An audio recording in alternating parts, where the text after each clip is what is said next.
du feeder, des plaquettes, du soleil, un lac de barrage. Suivez-nous, c'est ici que ça se passe.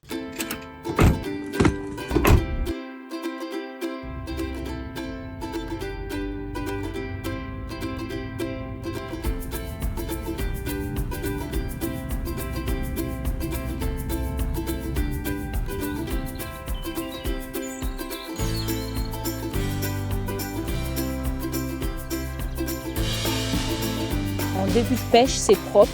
En fin de pêche, il y en a de partout. Oh là là. Vous avez pris un coup de boule, mon gars.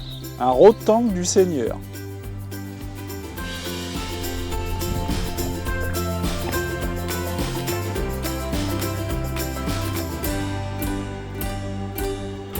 Ça, c'est un vrai hybride. Tour de France, épisode 3, c'est parti. Alors là, je suis dans une belle région de la Haute-Loire. Et avant la vidéo de demain, on est arrivé un petit peu à l'avance avec Lilian pour repérer les lieux. Et forcément, on était obligé d'aller faire un petit tour dans un magasin de pêche. Donc là, ici, on va aller chez Feeder Shop, on va aller voir Sylvain, histoire d'acheter 3-4 bricoles et surtout histoire d'avoir quelques renseignements sur le lac. Allez, c'est parti, suivez-moi, on y va.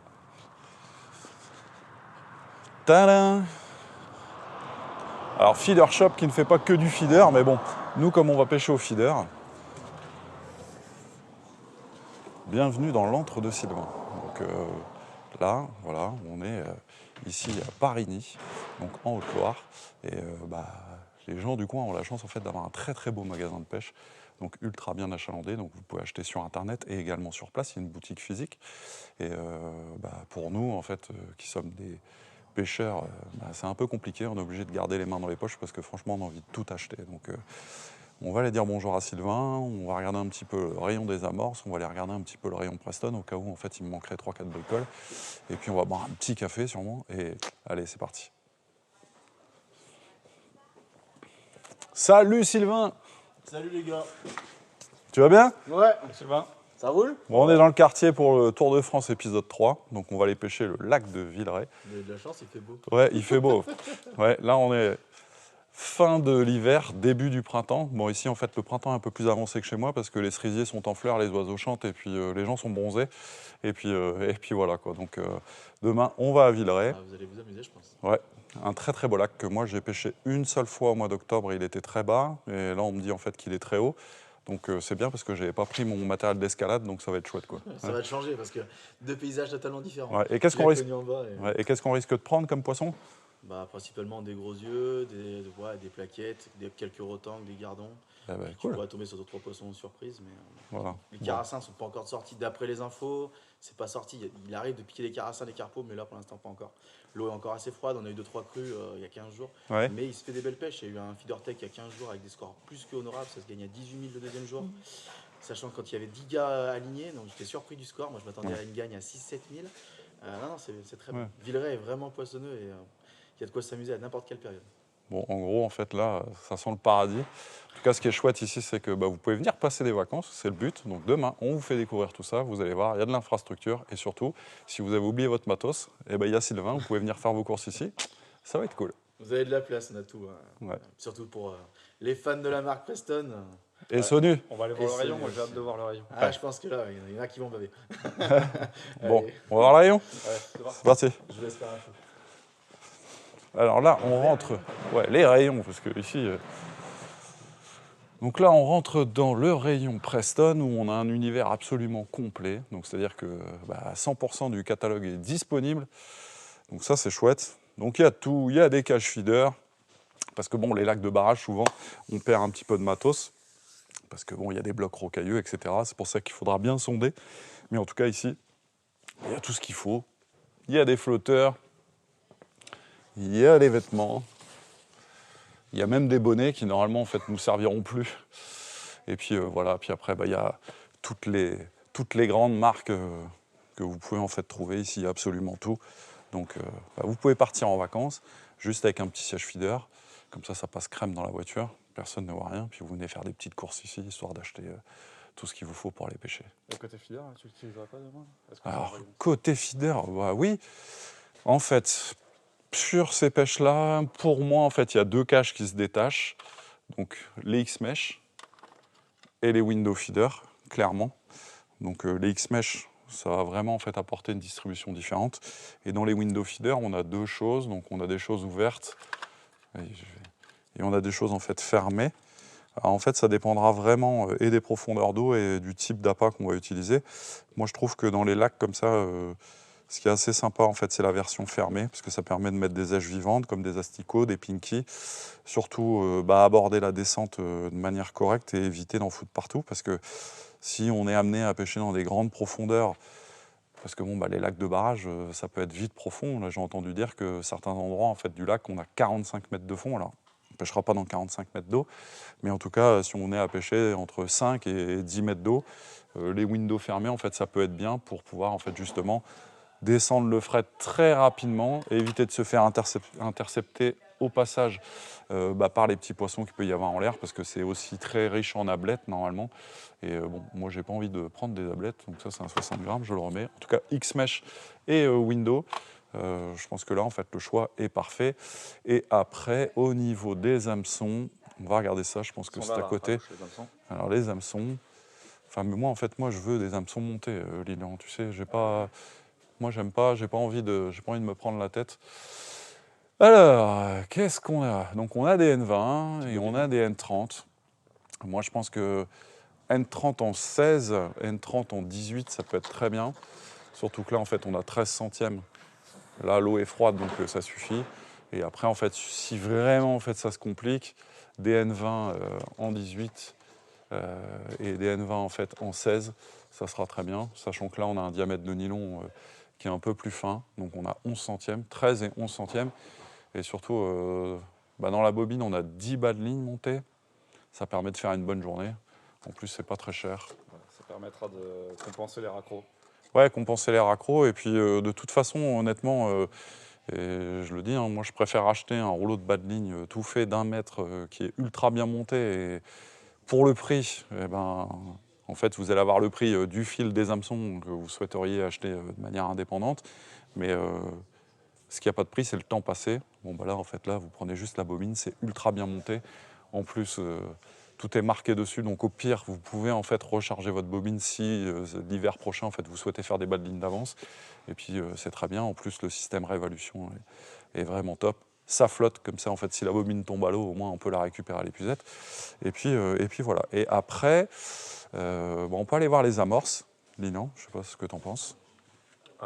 Allez, c'est parti. Donc en fait, Lilian est en mode marche arrière. Puis là, en fait, là, il y a vraiment tout. Hein, les stations, il y a absolument tout. Alors là, au niveau des amorces, moi, pour demain, c'est ce que j'ai dit. Donc je vais utiliser de la Bloodworm, donc qui est une amorce en fait carnée. Donc j'ai mis juste ça. Copain en fait qui m'a dirigé là-dessus. Et je vais orienter ça avec de la Lake. Pour faire travailler un peu. Alors pour faire travailler, oui, et en plus pour la coriandre, parce que la coriandre c'est un purgatif assez puissant. Et Bloodworm en fait c'est des amorces assez riches. Lac de barrage, fish meal souvent en fait c'est bien. C'est assez squatté en fait par les carpistes. Et très honnêtement, j'ai un carton à la maison depuis l'année dernière. J'ai jamais ouvert ce paquet parce que moi je suis fan de la worm et de la maggotte. Et puis je m'étais dit tiens, je vais essayer la Bloodworm. Et je pense que ça sera bien. J'ai hâte en fait d'essayer ça. Comme ça, ce sera un test grandeur nature et pour vous et pour moi. En tout cas, Lake en fait c'est très bien. Parce que là, ça va rajouter de la chapelure dans la Bloodworm en fait où il n'y en a pas du tout. Et surtout, la coriandre, on va avoir en fait un travail vertical qui permettra d'appeler un peu les poissons et surtout leur permettre de digérer un peu plus vite et de rester sur la place un peu plus longuement. Donc voilà pour le choix de l'amorce. Je crois que tout est dit. Maintenant, on fait nos petites courses et on va se préparer pour la pêche.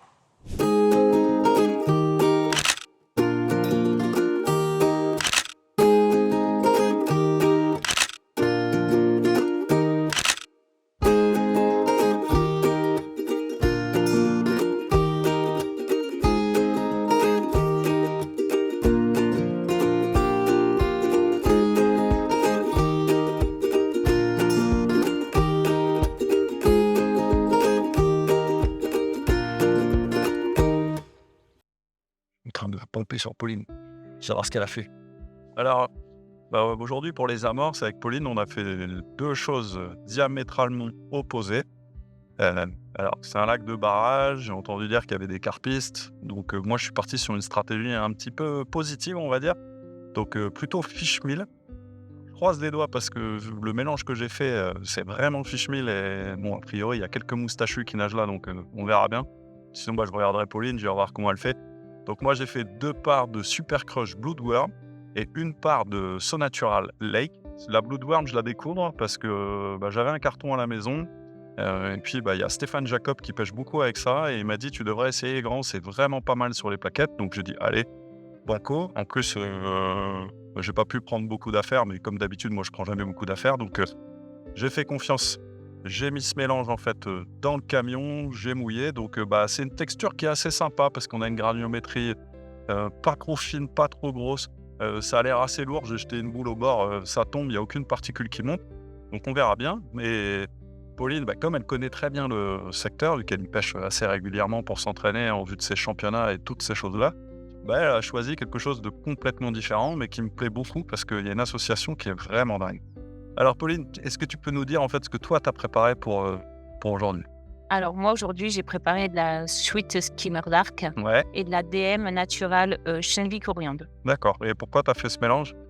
Alors j'ai fait ce mélange d'une part parce que la Sweet Skimmer Dark elle va apporter cette couleur noire. Ouais. C'est aussi cette raison pour laquelle je l'ai choisie. C'est vrai que l'eau est assez claire, et moi c'est vrai que j'ai un truc un peu plus clair, on va dire, donc on verra bien. Après, elle va m'apporter ce côté hyper collant et comme il y a aussi de la profondeur, on est dans le lac de barrage, ça va permettre vraiment de descendre l'amorce. Ouais. Ce parfum aussi chocolaté, sucré. Ah ouais, puis c'est dingue, en fait là il y a une odeur, le mélange des deux. En fait, ça fait, ceux qui connaissent, ça sent le lacto, alors qu'il n'y en a pas du tout dans l'amorce, mais l'association des deux, du biscuit chocolat qui est très prononcé, du caramel de la Sweet Skimmer Dark qui est vraiment très entêtant, et la coriandre qui remonte là-dessus, ça donne un petit côté, c'est compliqué à expliquer, mais c'est vraiment chouette. Au niveau de la coriandre Chenvi, ça permettra en fait d'avoir un peu d'éclat et de pétillement au niveau de l'amorce et de la particule qui va aussi diffuser. Après, moi, j'ai choisi la Lake aussi pour la coriandre, parce que vous savez que là, j'allais avoir un mélange pas très digeste, et en fait, la coriandre, en plus d'être mécaniquement intéressante au feeder, parce que ça va remonter, parce que bien souvent, en fait, on cherche un peu la verticalité, et là, on va chercher un peu les côtés remontants, et surtout, c'est un appétant et un purgatif très puissant. Donc, le côté intéressant, c'est que là, avec la coriandre, on va pas gaver les poissons. En tout cas, Pauline, c'est sûr, moi, on verra. Franchement, là, ça sent très bon. Là, ça sent le poulet rôti. J'espère que je vais pouvoir prendre des poissons.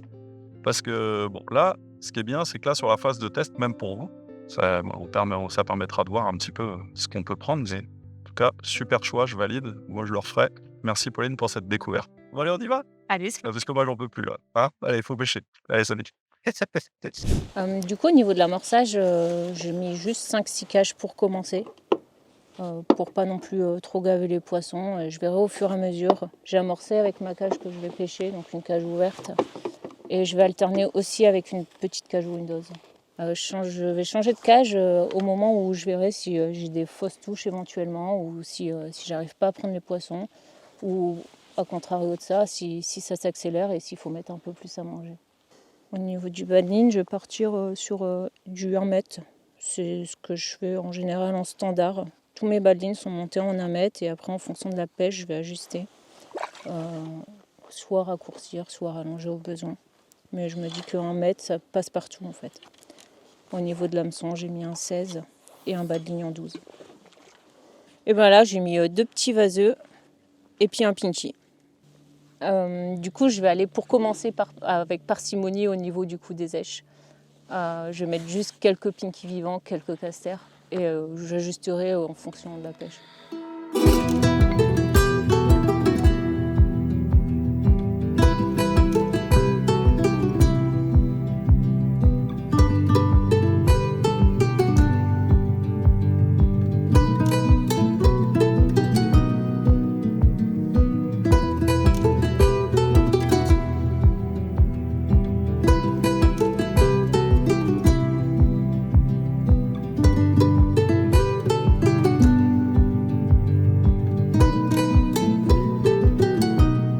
pêche avec des petits volumes. J'ai une toute petite cage de 40 grammes. À l'amorçage, j'ai ouvert le coup avec 5 cages, avec une pincée de fouillis, quelques pinky vivants.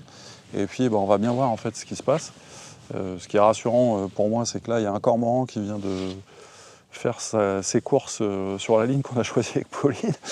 Donc ça veut certainement dire qu'il y a des poissons dans la zone. Sachant que là, on pêche environ à une vingtaine de mètres. Il doit y avoir 5 mètres d'eau, ce qui a l'air assez intéressant. Et comme je suis en mode découverte, sur un lac haut comme ça, je préfère toujours me laisser la possibilité de reculer plutôt que de revenir. Donc dans une heure, si vraiment en fait j'ai pas de touche, s'il n'y a pas d'indication, si les appâts en fait au bout de l'hameçon ne sont pas mâchouillés, à ce moment-là, je me réserverai peut-être le droit d'aller investiguer un peu plus loin, histoire de voir. Mais bon, je suis confiant. En plus, on a une belle météo, il y a du soleil. Et puis je suis bien équipé, j'ai une Inspire 3,60 m avec un sillon d'un hose, montage hélicoptère et un centrice garni de tresse en 10 centièmes. Et puis c'est parti, on attend la première touche. Là, on va se laisser bercer par le soleil et le décor, en espérant que les belles plaquettes du barrage viennent nous rendre visite très rapidement. Bon, alors là, comme on est encore un peu dans l'hiver, forcément les vers de vase, ça peut vraiment aider. Alors je dis pas, on pourrait pêcher qu'avec des pinky, des choses comme ça. Mais là, j'ai envie un peu de mettre mes chances, les chances de notre côté. Donc le fouillis, on verra. Ça pourrait en fait apporter des touches un peu plus rapides. Parce que malgré tout, les journées sont un peu courtes. Mais bon, est-ce que ça sera un atout ou pas? Là, c'est les poissons qui vont décider. Mais bon, en tout cas, c'est méga chouette. C'est super beau. Il y a du monde au bord de l'eau. Et puis, en tout cas, les poissons doivent être magnifiques parce que l'eau est assez claire. Et c'est vraiment dingue, quoi. En tout cas, ça pue le poisson. On a vu des poissons sauter. Attends, est-ce qu'ils vont décider de se mettre en activité? Ça, c'est un autre truc. Côté intéressant, c'est que là, il y a une petite brise qui se lève. Donc ça, c'est toujours chouette dans ces étendues d'eau-là. Parce que quand c'est complètement calme et plat, ça peut être compliqué. Et la brise, en fait, ça peut activer un petit courant différent.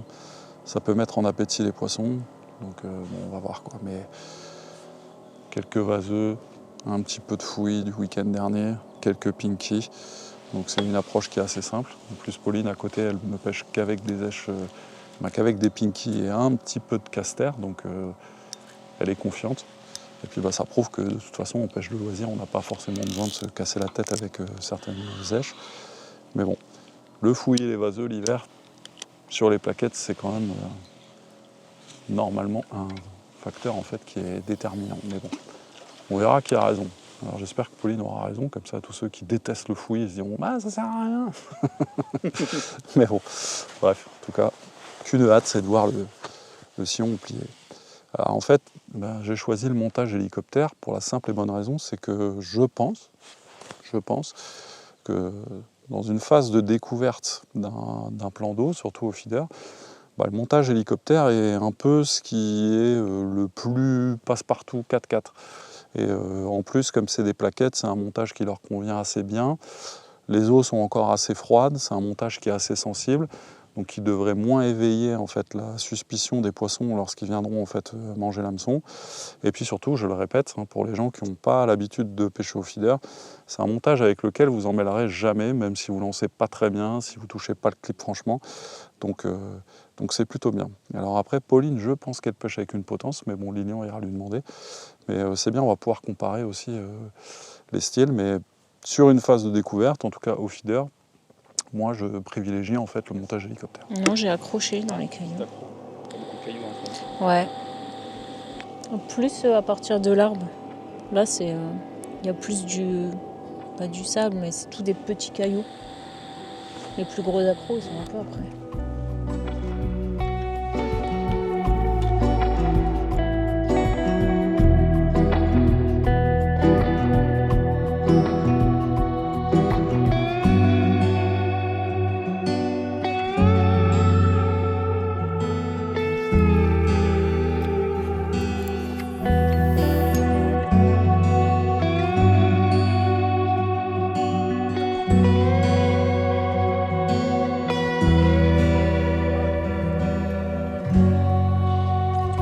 Attention.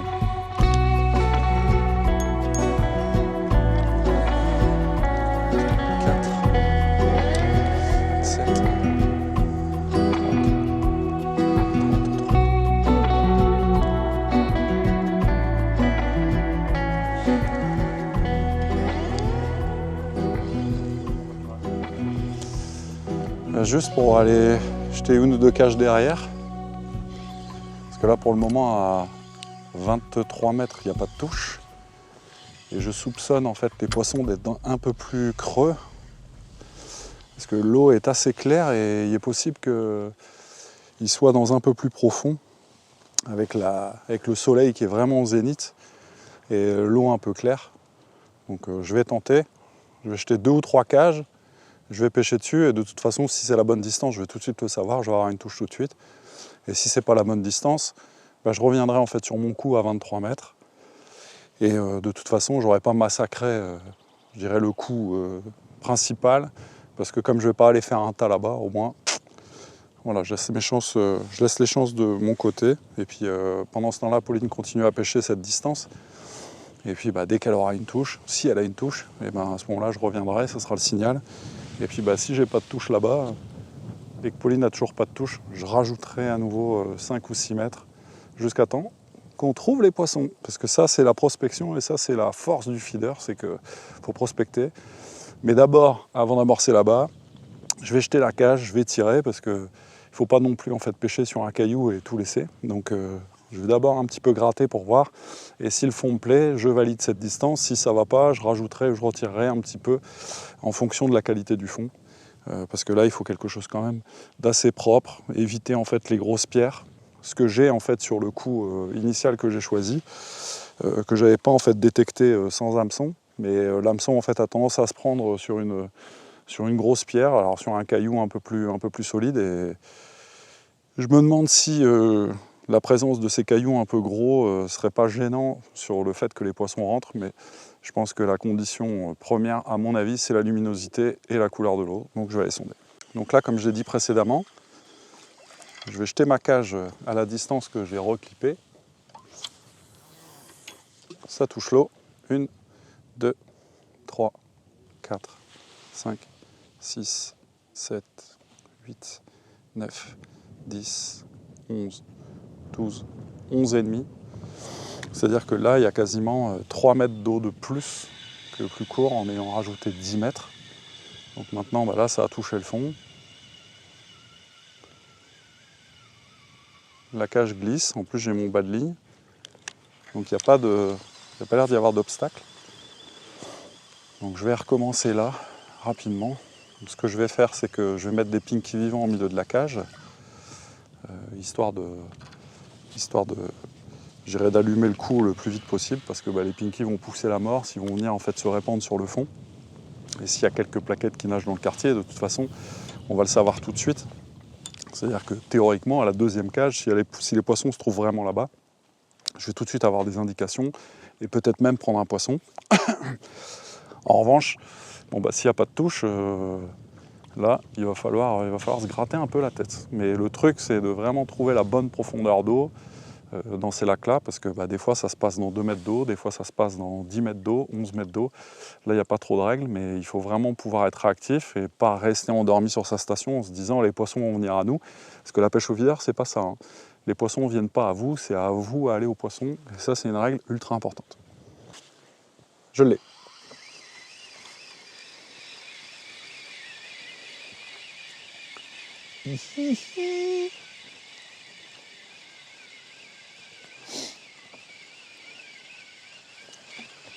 What is it? What is it? Oh là là là là! Le petit rotangue du Seigneur. Bon ceux-là ils me poursuivent en ce moment. Donc premier poisson, il est glacé. Un rotangle. Mais bon, c'est sympathique. Comme quoi j'ai bien fait de changer de distance. Bon, maintenant on va essayer d'aller prendre une plaquette du lac, s'il vous plaît. En tout cas c'est bien, le changement de distance est bon. Donc ça veut bien dire que les poissons se trouvent dans une couche d'eau complètement différente. Alors j'espère que les belles vont s'inviter. Et C'est qu'on va pas prendre que des petits poissons, en tout cas c'est déjà bien parce que je passe du capot à un poisson, donc ça c'est cool. Avec 2 pinky morts à l'hameçon, un petit peu de fouille dans l'amorce, quelques pinky vivants, une cage window en 45 grammes avec un volume M, donc petit volume. Parce que là il ne faut pas vouloir trop en mettre. Il faut vraiment essayer de prendre les poissons un par un.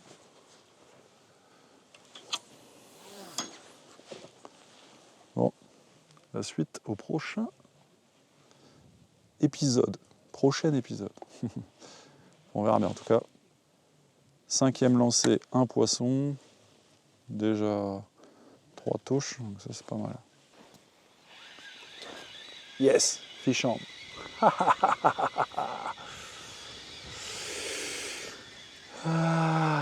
Alors je sais pas ce que c'est, ça a l'air un peu plus joli. Il suffit que je dise ça pour qu'il soit pris par la queue. Mais bon. Bon déjà, une touche un peu plus franche du collier. C'est plutôt pas mal. Alors qu'est-ce que c'est, qu'est-ce que c'est, qu'est-ce que c'est, qu'est-ce que c'est? Voilà, un petit curieux. Les poissons sont glacés.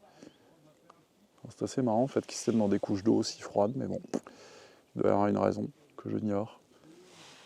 Bon Lilian, on le remet à la bourriche, on relance? Ouais. Bonne augure. Bah déjà ça grossit, mais je pense que 1 mètre c'est peut-être trop long, donc je réessaye. Puis après ce que je ferai, c'est que je vais un peu surmouiller l'amorce pour voir.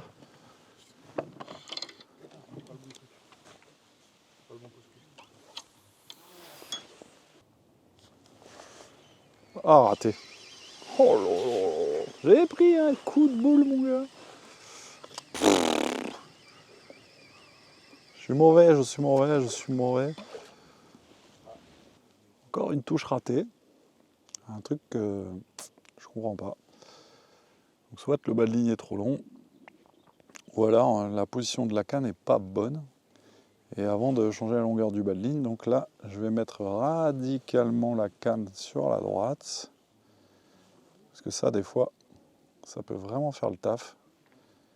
C'est-à-dire que clairement, il doit y avoir un truc par rapport à la tension de la bannière, et elle est peut-être pas dans le bon sens. C'est un peu comme quand on pêche en rivière, des fois il vaut mieux mettre la canne à l'aval, et là on a vraiment des touches beaucoup plus marquées, moins de refus. Alors je vais tenter cette expérience, donc tout à l'heure ma canne était là je la mets là, pour essayer de voir si effectivement ça peut être le positionnement de la bannière dans l'eau qui pourrait changer et en tout cas baisser la méfiance des poissons, parce que j'ai des petites tirettes et ça lâche.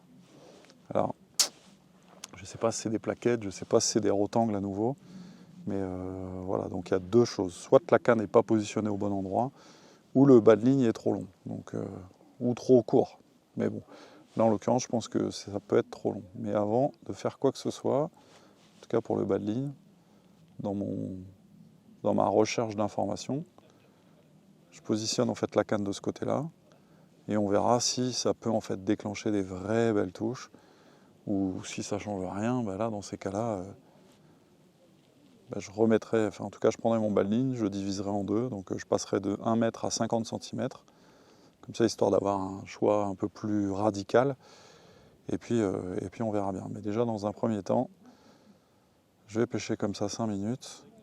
Là il y a quelques poissons dans la zone qui sont timides, donc de toute façon je vais vite avoir le résultat du choix. Donc c'est soit ça marche, soit ça marche pas, et dans ces cas-là il faudra rechanger un autre paramètre. Ça c'est le côté cool dans cette pêche, parce que c'est ultra technique finalement. Il y en a un tas, il y a beaucoup de gens en fait qui décrivent cette pêche comme on pose, on attend et puis ça plie tout seul, mais pas du tout. Il faut vraiment être attentif à tous les signes que vous recevez, surtout quand vous avez en fait des refus de touche, c'est qu'il y a forcément quelque chose que vous faites qui ne va pas. C'est que forcément en fait le matériel n'est pas au bon endroit, ou le choix du bas de ligne n'est pas bon, l'hameçon. Donc il faut effectivement pouvoir résoudre ces différentes équations, mais pour ça il faut investiguer dans le bon ordre. Donc à mon sens le bon ordre là c'est le changement de position de la canne, qui sera peut-être pas bon, en tout cas c'est peut-être un peu trop à droite, je ne sais pas encore. Parce que là pour l'instant j'ai toujours pas eu de touche. Ou alors en fait la réduction du bas de ligne avec la position initiale de la canne. Donc là je vais voir, si ça change rien, et ben, l'étape suivante ça sera, je réduis mon bas de ligne et je reprends la position initiale. Et puis s'il ne se passe rien, je changerai en fait la forme de la cage. Donc là je passerai en fait sur une X-Mesh type Rocket pour avoir une autre distribution. Mais avant de passer sur la X-Mesh, en ayant réduit, je vais aussi surmouiller en fait mon amorce pour avoir ce côté un peu souple. Donc pour vraiment avoir le moins de particules possible qui se dégagent de la cage, pour vraiment avoir une position tête en bas des poissons. Et c'est encore l'hiver, hein, il fait beau, mais mine de rien, peut-être un peu trop pressé encore. Hein. Donc on va voir. Allez, croise les doigts pour que ce soit juste la canne. Et sinon, il va encore falloir creuser. Mais bon, c'est ce qui est plaisant, au moins tout n'est pas toujours pavé d'or, il faut un peu se bagarrer, il faut garder en fait l'esprit ouvert. En tout cas pour ceux qui veulent prendre des poissons. C'est ce qu'il faut faire. Ou alors après, il faut contempler et passer une bonne journée, ça fait aussi partie de la pêche, quoi. Donc là, le changement de position de canne ne change pas spécialement la beauté de la lecture de touche. Là on voit bien, hein, j'ai une belle chaussette. Donc je vais poursuivre ma recherche et je vais réduire la longueur de mon bas de ligne. Comme ça on verra bien. Hop. Donc là, je vais faire 55 cm. En plus, ce qui est bien avec les tablettes Preston, c'est qu'il y a une petite réglette dessus, donc ça permet d'être précis. Parce que bon, ça reste important de se souvenir des mesures que l'on prend pour la suite. Parce que si jamais je venais à casser mon bas de ligne, au moins, je pourrais de manière précise refaire exactement la même longueur. Parce que tout ça aussi, ça a son importance. Donc on va bien voir. Alors je suis pas sûr que ça soit des plaquettes. Ça a l'air d'être peut-être des gardons. Parce que en règle générale, quand on se retrouve avec une chaussette comme ça, c'est souvent ce type de poisson. Après, je peux me tromper. Donc là, je suis sur un bas de ligne vraiment plus court. Donc là, quasiment diminué de moitié. Donc je vais refaire ce que j'ai fait précédemment. Toujours. Donc un gozeur mort piqué par le nez. Hop, celui-là il va dans l'amorce. Un verre de vase. Hop. Je vais remettre une pincée de fouillis dans l'amorce. 6 gozers morts. Alors ça peut paraître ridicule, mais je préfère les compter, au moins je sais ce que je distribue. En tout cas, c'est ce qui m'a fait déclencher les touches. Et là, j'ai rajouté un paramètre, c'est que là on le voit bien, donc là ça fait un peu plus pâté. J'ai remis de l'eau en fait dans l'amorce pour avoir un mélange beaucoup plus pâteux. Parce que par expérience, je sais que ça des fois ça peut vraiment être criminel, surtout sur les beaux poissons. Je vais garder la position de la canne de ce côté-là. Parce que là, globalement, la touche que je viens de rater, c'était quand même la plus belle touche de la journée pour l'instant. Donc ça a peut-être son importance. Paf, là je touche le fond. Je vais reprendre contact tout doucement avec la bannière. Il ne faut pas être trop pressé. Il ne faut pas y aller trop sèchement. Parce qu'il y a toute cette phase en fait où là, la paille est en train de descendre. Enfin là, à mon avis, il a déjà touché le fond, mais bon. Là, on pourrait être surpris. Je reprends un peu de bannière, mais pas plus que ça. Voilà. Et je laisse le vent faire le reste. Comme on a le vent en fait qui pousse de la gauche vers la droite, ça va créer un ventre dans la bannière, un peu comme en rivière. Et théoriquement, c'est suffisant. En plus, comme on pêche à la tresse, ce sont des montages en fait qui sont assez secs, assez sensibles. Donc ça devrait suffire. En tout cas, je croise les doigts pour que l'option bas de ligne, en tout cas la longueur, soit la bonne. Parce que là, sinon après, je vais être un peu sec. Pour transformer tout ça, il va falloir être patient, attentif, peut-être ferré un peu comme un cow-boy, tout ce qui bouge. Je ne sais pas, mais bon. En tout cas, moi je suis fan des belles touches qui prennent vraiment franchement. Là, pour l'instant, c'est pas trop le cas. Donc, allez, On va voir en fait si le paramètre longueur de bas de ligne peut jouer en ma faveur sur la prise de ces poissons mystérieux qui me font des touches mais que j'arrive pas à mettre dans la bourriche. Donc on va voir.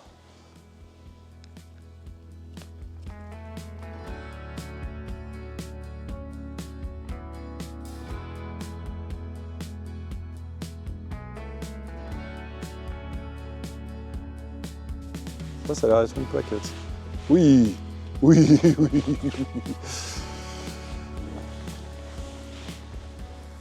Here we go.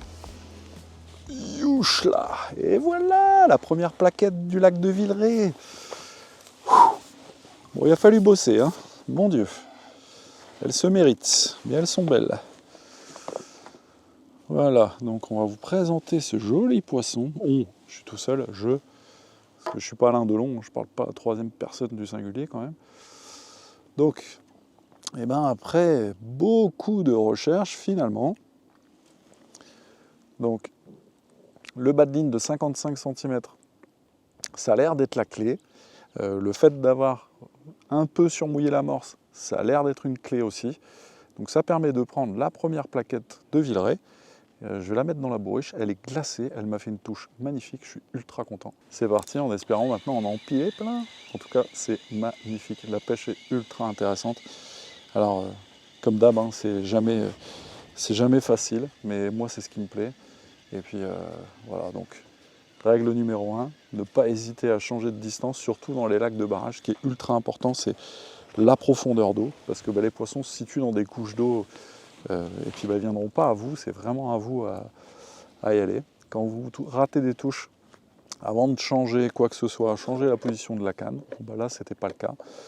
Ensuite, réduisez ou allongez votre bas de ligne, et puis comme ça, vous aurez fait le tour de la question, et puis si vous avez des touches que vous ratez, en tout cas, ça sera une manière ordonnée, organisée, de pouvoir atteindre l'objectif que vous êtes fixé, à savoir prendre les poissons qui vous font des touches. Là, je suis content parce que franchement, je suis libéré. En plus, elle est venue avec un petit rayon de soleil, donc c'est parfait. Maintenant, allez, je relance, c'est parti. Oh, je l'ai. Oh, je t'ai vu la touche. Là, je me suis fait emmener, mon gars. Laisse tomber. Avec le poulet rôti, ça marche quand même. Bonnet celui-là. T'es venu faire des plaquettes. Eh ben écoute, j'ai changé de distance. J'étais à une vingtaine de mètres. J'ai essayé de déclencher des touches de plusieurs manières. En mouillant un peu plus l'amorce, en mettant un peu de litou, en changeant les èches. Ça n'a rien fait, même en changeant les cages. Donc j'ai décidé de rallonger et d'aller pêcher un peu plus loin. Je suis à une trentaine de mètres. Et puis là, pareil, j'ai pas de touche, donc j'ai cherché, j'ai changé les èches, j'ai raccourci le bas de ligne, j'ai changé la cage aussi. Et voilà, donc je cherche encore. On sent qu'il y a des poissons, on sent que ça saute, que ça bouge. Maintenant, il faut trouver comment les prendre.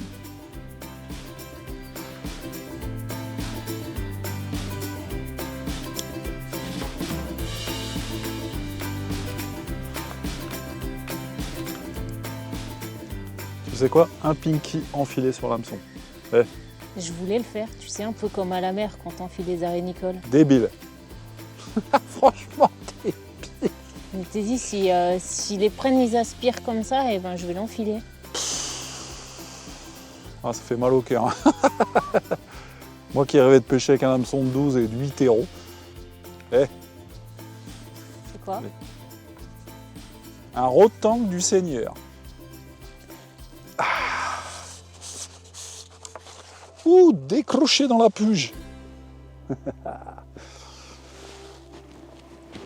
Et quel pêcheur? T'as vu ça? Un gros yeux. Si tu veux, j'en ai. Ah, je l'ai raté, je me suis déchiré.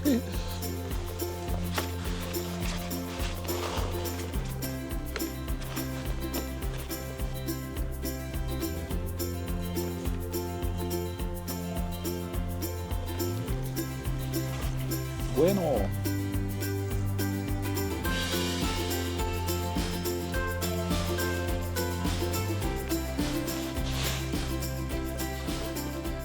je tape dedans, regarde Paulette. Dès qu'il y a un zoom sur elle, ça y est. Bah oui, je perds pas de temps, j'optimise aussi son temps, tu sais. Il consacre un peu aussi à toi, c'est du professionnel. Il m'a pas fallu longtemps pour comprendre, tu vois. Si t'as 2 casquettes XXL.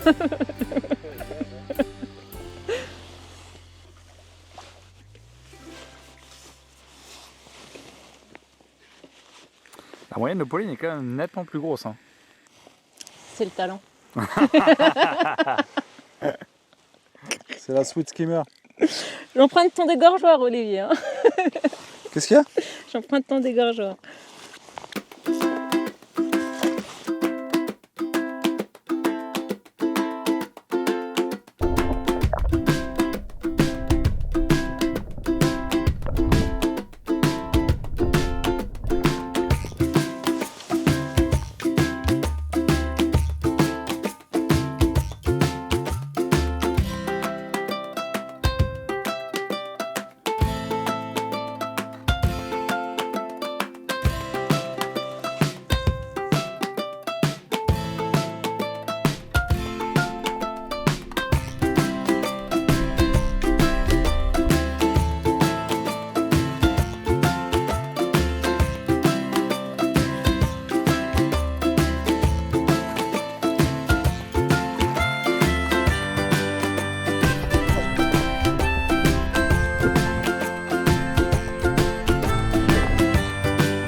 Alors, fin de cette méga belle journée de fin d'hiver en compagnie de Pauline, qui m'a fait le plaisir de m'inviter sur son lac préféré, Villeray.